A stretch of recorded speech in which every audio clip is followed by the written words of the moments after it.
హిట్గా ఉన్నాయి. ఇలాంటి సమయంలో మరో సంఘటన టీడీపీ వైసీపీ మధ్య వార్ను పెంచాయి. టీడీపీ వాళ్ళు సోషల్ మీడియాలో పోస్ట్ పెట్టి ఆరోపణ చేస్తే అధికార వైసీపీ నేరుగా ఎన్నికల కమిషన్కు ఫిర్యాదు చేసింది.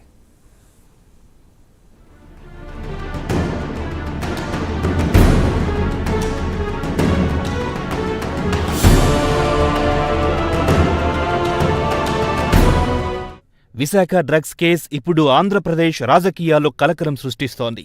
ఎన్నికలకి ముందు భారీ స్థాయిలో డ్రగ్స్ పట్టుబడడంపై చంద్రబాబు ట్విట్టర్ వేదికగా దీని వెనుక అధికార పార్టీ నాయకులున్నారని, ఆంధ్రప్రదేశ్ని వైసీపీ డ్రగ్స్ రాష్ట్రంగా చేసిందని ఆరోపణలు చేయడం, మరోపక్క లోకేష్, పవన్ కళ్యాణ్ కూడా వైసీపీని టార్గెట్ చేయడంతో వైసీపీ కౌంటర్ మొదలెత్తింది.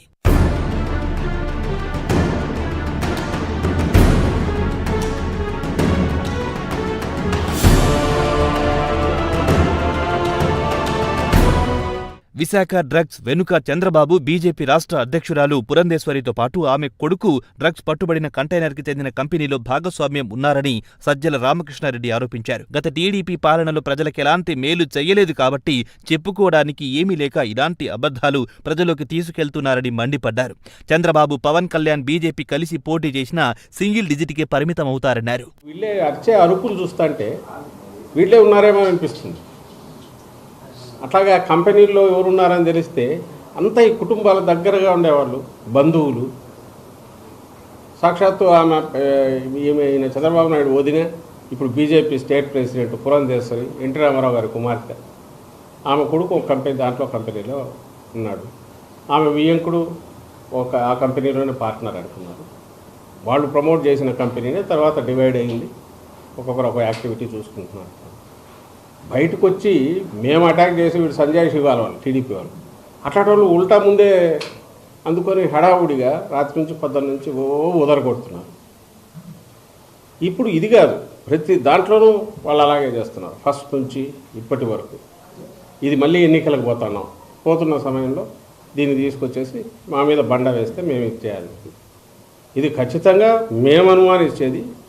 ఇది ఒక పెద్ద రిలీఫ్ దొరకడం అనేది అదే గన ఊహించలేకపోతున్నాం. అది గన తప్పించుకొని బయటకు వచ్చింటే ఇది ఖచ్చితంగా టీడీపీకి సంబంధించిన నాయకుల రోల్ ఉందని గట్టిగా అనుమానిస్తున్నాం. ఇక మాజీ మంత్రి పేర్ని నాని ఎన్నికల కమిషనర్ ముఖేష్ కుమార్ మీనాను కలిసి టీడీపీ మీద కంప్లైంట్ చేశారు. విశాఖ డ్రగ్స్ వెనుకాల వైసీపీ నేతలున్నారన్న మాటలపై విచారణ జరిపి టీడీపీ మీద చర్యలు తీసుకోవాలన్నారు. సీబీఐ నోరు విప్పక ముందే చంద్రబాబు, పురంధేశ్వరి వైసీపీ మీద ఆరోపణలు చేస్తున్నారని మండిపడ్డారు. లోకేష్ బ్రాంతి పంచే స్థాయి నుంచి డ్రగ్స్ ను పంచే స్థాయికి దిగజారిపోయారేమోనని అనుమానంగా ఉందన్నారు. ఆధారాలు లేని ఆరోపణలు చేస్తే ఎన్నికల కోడ్ ఉల్లంఘించినట్టేనని దీని మీద విచారణ జరిపి చర్యలు తీసుకోవాలని కోరారు. కేవలం ఆంధ్రప్రదేశ్ రాష్ట్రమే కాదు, భారతదేశం కూడా ఒక్కసారి తుళ్ళిపడేటువంటి సంఘటన జరిగింది. ఊహకందని విధంగా